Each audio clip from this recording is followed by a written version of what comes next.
Hello दोस्तों, good evening. चलिए start करते हैं आज का सेकंड क्लास। हम अपना Lucent objective type GK physics part second आज आगे बढ़े। हम कल 40 क्वेश्चन तक कर लिए थे हम लोगों ने, आज 40 से आगे बढ़ेंगे। चलिए ठीक है। न्यूटन की गति के तीसरे नियम के अनुसार क्रिया तथा प्रतिक्रिया से संबद्ध बल। क्या बोल रहा है क्वेश्चन में? संबद्ध बल कौन सा होता है? तो हमें पता है तीसरा बल, न्यूटन का तीसरा नियम क्रिया तथा प्रतिक्रिया से संबंधित होता है। तो देखिए ऑप्शन कौन कौन से दिए हैं इसमें।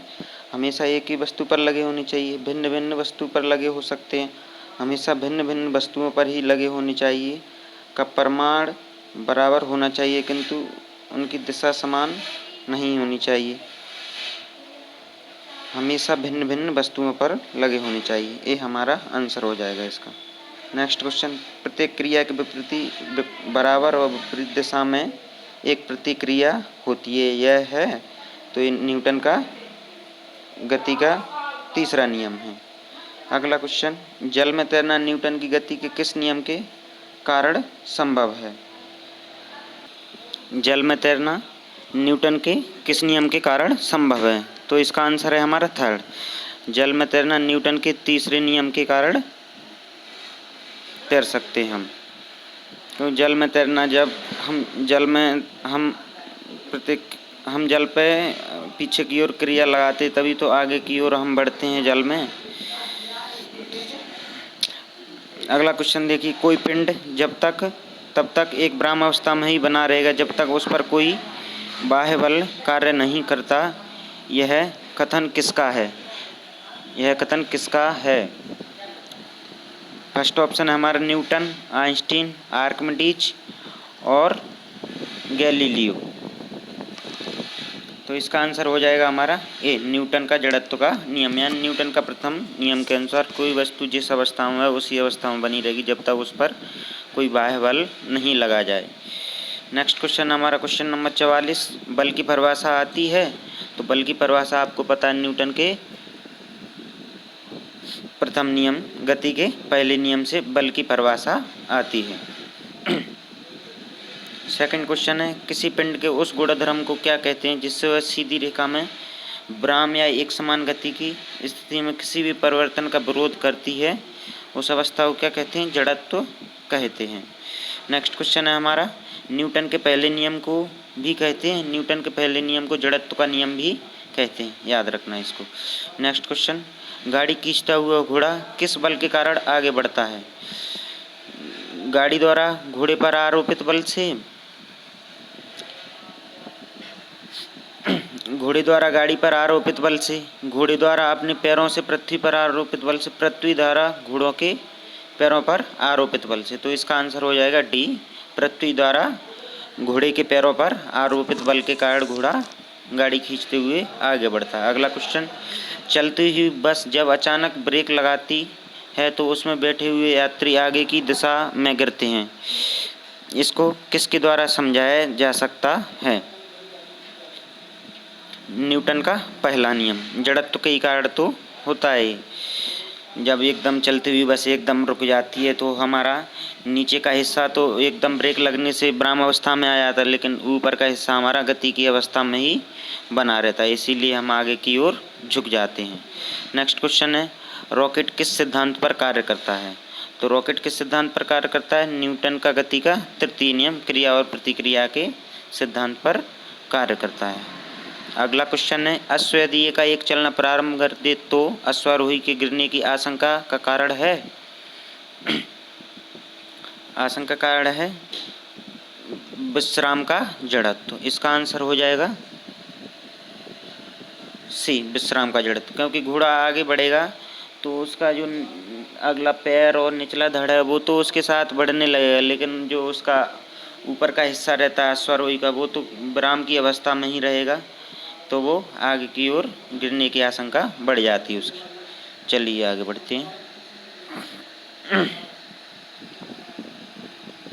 क्वेश्चन नंबर 52, बल गुणनफल है द्रव्यमान और त्वरण का, द्रव्यमान और वेग का, भार और वेग का, भार और त्वरण का। तो 52 का आंसर क्या है हमारा? बी है, द्रव्यमान और त्वरण का। द्रव्यमान और त्वरण का। न्यूटन का क्या होता है? F बराबर m, ये आपने पढ़ा होगा न्यूटन के द्वितीय नियम से पता चलता है। F बराबर m, बल बराबर होता है द्रव्यमान इंटू त्वरण। चलिए अगला क्वेश्चन देखते हैं। अगला क्वेश्चन है, जब कोई व्यक्ति चंद्रमा पर उतरता है तो उसके शरीर में उपस्थित पदार्थ की मात्रा में परिवर्तन होता है, भार घट जाता है तथा मात्रा अपरिवर्तित रहती है। भार में परिवर्तन होता है, मात्रा तथा भार दोनों में कमी होती है। तो आपको पता है कि भार नियत राशि, भार बदलता रहता है, जबकि द्रव्यमान क्या होता है? मास हमारा नियत राशि होता है। तो चंद्रमा पर जाने पर हमारा भार घट जाता है, जबकि मात्रा यानी द्रव्यमान अपरिवर्तित रहेगा। भार हमारा गुरुत्वाकर्षण बल पर निर्भर करता है। तो गुरुत्वाकर्षण बल चंद्रमा पर कितना है? 1/6 है पृथ्वी का। ठीक है, अगला क्वेश्चन, यदि हम भूमध्य रेखा से ध्रुवों की ओर जाते हैं तो जी का मान डैश डैश डैश क्या होगा? तो जी का मान बढ़ने लगेगा। ध्रुवों की ओर जाएंगे तो जी का मान बढ़ने लगेगा। जी का मान ध्रुवों पर सर्वाधिक होता है और विषुवत रेखा पर सबसे कम 0 होता है। शरीर का वजन पृथ्वी की सतह पर सभी जगह एक समान होता है। ध्रुवों पर अधिकतम होता है, विषुवत रेखा पर अधिकतम होता है।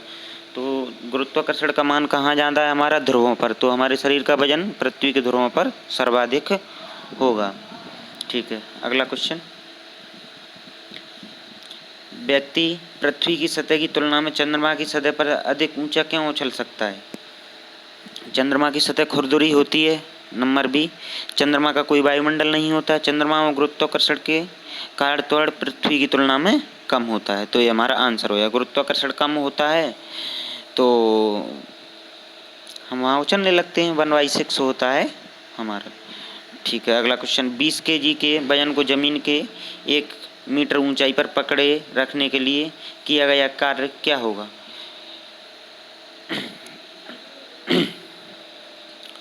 20 किलो के वजन को जमीन के ऊपर 1 मीटर की ऊंचाई पर पकड़े रहने के लिए किया गया कार्य क्या होगा? तो किया गया कार्य होगा 0 जूल। कार्य बराबर आप समझते हो, कार्य बराबर होता है, कार्य बराबर क्या होता है? कार्य बराबर होता है हमारा बल गुणा दूरी। तो इसने कोई दूरी तय नहीं की, एक जगह खड़ा है, उसको ऐसे 20 किलो वजन को 1 मीटर की ऊंचाई पर लेके। तो दूरी कितनी तय की है? हाँ, इसने 0 दूरी तय की है। तो बल, कोई कुछ भी बल लगाया हो, उसने कुछ बल लगाया होगा 20 किलोग्राम को लेने के लिए बल, और दूरी कितनी तय की? 0। तो बल से 0 को गुणा करेंगे तो 0 हो जाएगा। तो आंसर क्या हो जाएगा हमारा? 0 जूल हो जाएगा। नेक्स्ट है, एक व्यक्ति एक दीवार को धक्का देता है पर उसे विस्थापित करने में असफल रहता है, तो वह कार्य करता है? मतलब दूरी तय नहीं की दीवार ने, कोई कार्य नहीं कर पाया वो, तो कार्य क्या होगा हमारा? कोई भी कार्य नहीं होगा। 58 का आंसर क्या हो जाएगा? ये आंसर हो जाएगा। नेक्स्ट क्वेश्चन हमारा, पहाड़ी पर चढ़ता एक व्यक्ति आगे की ओर झुकता है क्योंकि शक्ति संरक्षण हेतु, स्थायित्व बढ़ाने हेतु, तेज चल सके, फिसलने की संभावना को कम कर सके। तो बताइए कौन सा होगा? तो यहाँ होगा स्थायित्व बढ़ाने के लिए, ताकि उसकी जो बेस है मनुष्य का, वहाँ से वो गुरुत्वाकर्षण रेखा उसके आधार से होकर गुजर सके, इसीलिए स्थायित्व बढ़ाने के लिए वह आगे की ओर झुकता है। पीसा की ऐतिहासिक मीनार तिरछी होते हुए भी नहीं गिरती है क्योंकि इससे गुरुत्व केंद्र से होकर गुजरने वाली ऊर्ध्वाधर रेखा आधार से होकर गुजरती है। तो एक इस क्वेश्चन में था, पिछले वाले में ही इसमें। तो आंसर क्या हो जाएगा इसका? 60 का आंसर हो जाएगा हमारा, ए आंसर हो जाएगा। नेक्स्ट क्वेश्चन बढ़ते हैं। जाड़े की रातों में अत्यधिक ठंड पड़ने पर पानी की पाइप फट जाती है क्योंकि जमने के बाद पानी का घनत्व कम हो जाता है। जमने के बाद पानी कठोर हो जाता है, अतः उसकी यह कठोरता पाइप को तोड़ देती है। जमने के बाद पानी का आयतन बढ़ जाता है। ठीक है, जमने के बाद पानी का आयतन क्या हो जाता है? बढ़ जाता है। जमने के बाद पानी का आयतन बढ़ जाता है, ये आंसर हो जाएगा हमारा। पानी से भरी डांट लगी बोतल जमने पर टूट जाएगी क्योंकि जमने पर जल का आयतन बढ़ जाता है। सिंपल क्वेश्चन है। करते रहो इनको। जल के आयतन में क्या परिवर्तन होगा यदि तापमान 9 डिग्री सेल्सियस से गिरकर 3 डिग्री सेल्सियस कर दिया जाए। फर्स्ट है हमारा आयतन में कोई परिवर्तन नहीं होगा, आयतन पहले बढ़ेगा और बाद में घटेगा, आयतन पहले घटेगा और बाद में बढ़ेगा।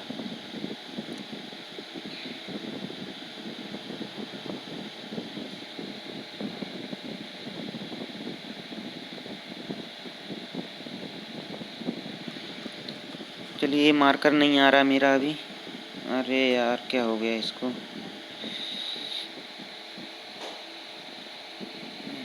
आ गया, चलो। तो भाई जल का ये होता है, पहले जल का आयतन 4 डिग्री सेल्सियस इसका अधिकतम होता है। जल का क्या होता है 4 डिग्री सेल्सियस पर अधिकतम घनत्व होता है।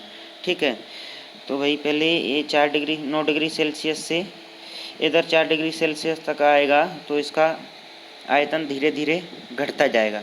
लेकिन फिर जैसे ये 4 डिग्री सेल्सियस से इधर आगे जीरो की तरफ बढ़ेगा तो इसका आयतन बढ़ जाएगा, तो इसका आयतन बढ़ जाएगा। तो ठीक है, तो इसका आंसर हो जाएगा हमारा सी आंसर हो जाएगा। ठीक है, अगले क्वेश्चन की तरफ बढ़ते हैं। अगला क्वेश्चन ए रहा,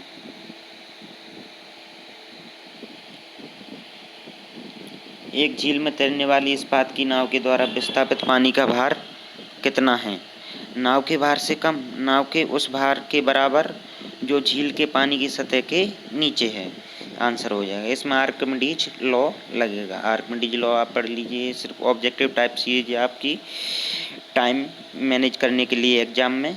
ऑब्जेक्टिव टाइप की सीरीज जब मैं स्टार्ट करूँगा तो आप उसमें डिटेल से पढ़ लेना मेरे से, ठीक है।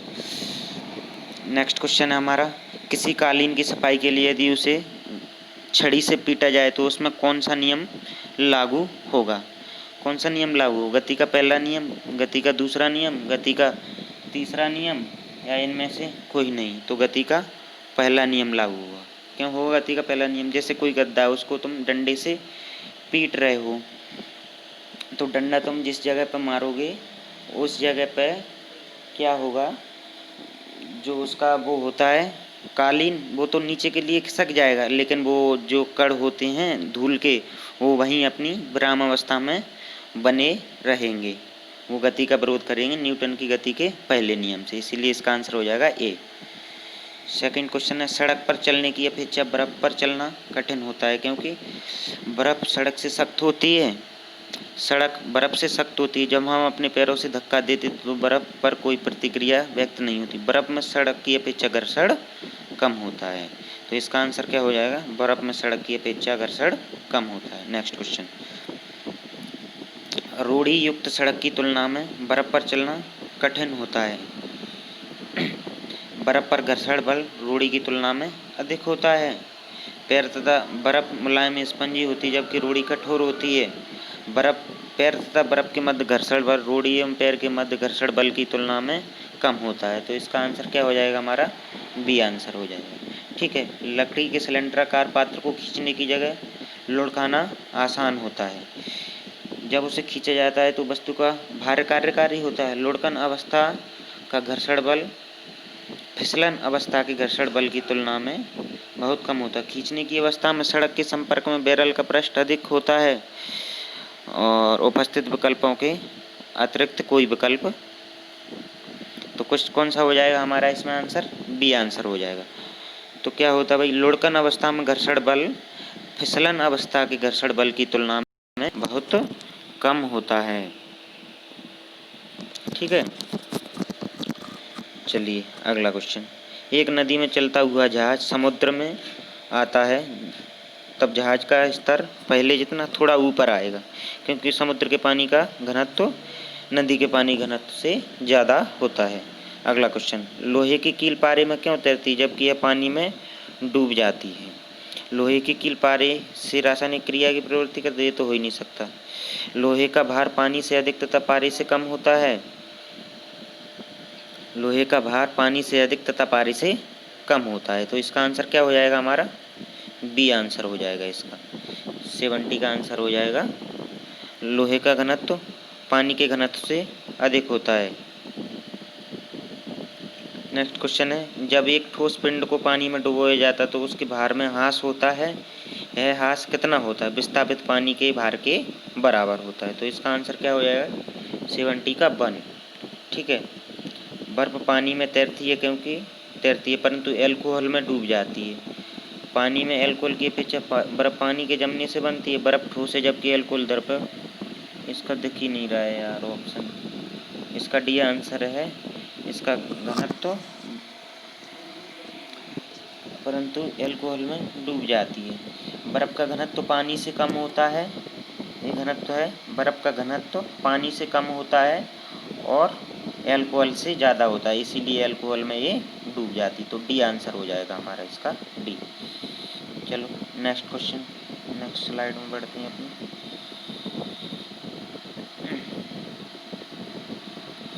स्टील की गोली पारे में तैरती है क्योंकि पारे का घनत्व स्टील की अपेक्षा अधिक होता है। स्टील की गोली पारे में तैरती है। स्टील का घनत्व पारे का घनत्व स्टील की अपेक्षा अधिक होता है। तो इसका आंसर क्या हो जाएगा? स्टील का घनत्व पारे से कम होता है। तो ठीक है, बी आंसर हो जाएगा इसका, बी आंसर। नेक्स्ट है, एक लोहे की गेंद पारद या मरकरी से भरी बाल्टी में गिराई जाती है तो यह बाल्टी की पेंदी में बैठ जाएगी, यह पारे की सतह पर तैरेगी। तो इसका आंसर क्या हो जाएगा? 74 का आंसर बी हो जाएगा। किस तापमान पर जल का घनत्व अधिकतम होता है? तो बताया था मैंने आपको 4 डिग्री सेल्सियस पर जल का घनत्व अधिकतम होता है। वस्तु की मात्रा बदलने पर अपवर्तित रहेगा। वस्तु की मात्रा बदलने पर अपवर्तित क्या रहेगा? घनत्व अपवर्तित रहेगा हमारा। क्षेत्र का डी है। 1 किलो पानी का घनत्व भी वही होगा। पूरे समुद्र का पानी का घनत्व भी वही होगा। तो घनत्व हमारा अपवर्तित रहता है मात्रा बदलने पर। ठीक है। तैराक को नदी के मुकाबले समुद्री पानी में तैरना आसान क्यों लगता है? क्योंकि समुद्री पानी का घनत्व साधारण पानी से ज़्यादा होता है। बादल किस कारण से वायुमंडल में तैरते हैं? निम्न घनत्व के कारण तैरते हैं। किसी चीज़ का घनत्व कम होगा तभी तो वो तैरेगा। समुद्र में प्लवन करते आइसबर्ग का कितना भाग समुद्र की सतह से ऊपर रहता है? कितना भाग समुद्र की सतह से ऊपर रहता है? तो ये भाई थोड़ा हटके क्वेश्चन, लूसेंट ने इसका आंसर 1/9 दे रखा है, लेकिन मेरी तरफ से इसका आंसर आप 10 लगा के आना। बी आंसर है इसका। ठीक है। बांध के नीचे की दीवार मोटी बनाई जाती है क्योंकि बांध के नीचे जैसे जैसे हम नीचे गहराई में बढ़ते जाते हैं वैसे वैसे पानी का घनत्व बढ़ता, गहराई बढ़ने पर द्रव का घनत्व बढ़ता जाता है। ठीक है। 80 का आंसर क्या हो जाएगा? गहराई बढ़ने के साथ साथ द्रव का दाब बढ़ जाता है। तो आंसर हो जाएगा ए, इसका आंसर हो जाएगा। ठीक है। नेक्स्ट क्वेश्चन, बर्फ़ पर स्केटिंग करना प्रदर्शित करता है कि दाब बढ़ाने पर बर्फ़ का गलनांक घट जाता है। 81 का आंसर हो जाएगा बी। चौराहे पर पानी के फव्वारे में गेंद नाचती रहती है क्योंकि पानी का वेग अधिक होने से दाब घट जाता है। पानी का वेग अधिक होने से दाब अधिक हो जाता है। सही है। 82 का आंसर क्या हो जाएगा? ए हो जाएगा भाई हमारा। ए आंसर है। पानी का वेग अधिक होने से दाब घट जाता है। पानी का वेग अधिक होने से दाब घट जाता है। जब मैं आपकी डिटेल्ड क्लास लूँगा तब सब पढ़ाऊँगा आपको, एक एक से दाब अलग पढ़ाऊँगा, आर्किमिडीज लॉ, हुक नियम, प्रत्यास्थता, सब कुछ पढ़ाऊँगा तो आपको सब क्लियर हो जाएगा। अभी हमारी ये क्वेश्चन सीरीज चल रही। नेक्स्ट है, भारी हिमखंड शीर्ष के अपेक्षा निचले तल से पिघलता है क्योंकि निचले तल का दाब अधिक होने के कारण गलनांक घट जाता है। तो 83 का आंसर क्या हो जाएगा हमारा? बी आंसर हो जाएगा। नेक्स्ट क्वेश्चन की तरफ बढ़ते हैं। दलदल में फंसे व्यक्ति को लेट जाने की सलाह दी जाती है क्योंकि अधिक क्षेत्रफल होने से दाब कम हो जाता है, इसीलिए तो उसे लेट जाने की सलाह दी जाती है। तभी वो पानी में दलदल में ज़्यादा टाइम तक टिक सकता है ताकि उसका बचाव किया जा सके। बर्फ़ के दो टुकड़ों को आपस में दबाने पर टुकड़े आपस में चिपक जाते हैं क्योंकि दाब अधिक होने से बर्फ़ का गलनांक क्या हो जाता है? घट जाता है। दाब अधिक होने से बर्फ़ का गलनांक घट जाता है। नेक्स्ट स्टार्ट करते हैं भाई। आज 90 तक 50 क्वेश्चन होने वाले हमारे, 4 क्वेश्चन और करेंगे बस। प्राय तेज़ी से आंधी आने पर फूस या टीन की हल्की छतें उड़ जाती हैं, क्योंकि छतें कसकर बंधी नहीं होती। छत के ऊपर बहने वाली उच्च वेग की वायु छत पर दाब उत्पन्न कर देती है तथा छत के नीचे दाब सामान्य रहता है। ये इसका आंसर हो जाएगा हमारा, सी आंसर हो जाएगा। 86 का आंसर क्या हो जाएगा, सी हो जाएगा। उच्च दाब के कारण फिर वो उछल के चली जाती है, निकल जाती है छत से। नेक्स्ट क्वेश्चन है, रेल की पटरी के नीचे लकड़ी या कंक्रीट की चौड़ी पट्टियाँ लगाई जाती जिससे कि वह झटकों को अफसोस पटरियाँ समांतर रेलगाड़ी द्वारा लगाया गया दाब कम हो जाएगा, क्योंकि रेलगाड़ी द्वारा लगाया गया दाब कम हो जाएगा। 87 का क्या हो जाएगा आंसर, डी हो जाएगा। नेक्स्ट क्वेश्चन, पहाड़ों पर कभी व्यक्तियों के नाक मुंह से खून निकलने लगता है, क्योंकि ऊंचाई बढ़ने के साथ साथ वायुमंडलीय दाब घट जाता है। 88 का डी आंसर हो जाएगा। अब नेक्स्ट क्वेश्चन हमारा, हवाई जहाज में फाउंटेन पेन से स्याही बाहर निकल जाती है, क्योंकि ऊंचाई बढ़ने से वायु दाब में कमी आ जाती है। इसका आंसर हो जाएगा ए। लास्ट क्वेश्चन हमारा आज का, यदि पृथ्वी का द्रव्यमान वही रहे और त्रिज्या 1% कम हो जाए तब पृथ्वी के तल पर जी का मान क्या हो जाएगा। यदि द्रव्यमान वही रहे और त्रिज्या 1% कम कर दी जाए तो क्या रहेगा। इसमें वही गुरुत्वाकर्षण का नियम लगेगा, जी बराबर m1 m2 by are square. तो इसका आंसर हो जाएगा हमारा 90 का बी आंसर हो जाएगा, 2% बढ़ जाएगा। तो ये त्रिज्या व्युत्क्रमण पाती है, अगर ये घटेगी तो ये बढ़ेगा हमारा गुरुत्वाकर्षण बल का मान, तो ये 2% बढ़ जाएगा। ठीक है, चलिए एंड करते हैं आज का क्लास। अगर क्लास अच्छा लगा हो तो सभी लोग लाइक शेयर और सब्सक्राइब कर दीजिए। थैंक यू सो मच देखने के लिए, और मेरे चैनल को विजिट कर लीजिएगा 100% सभी लोग।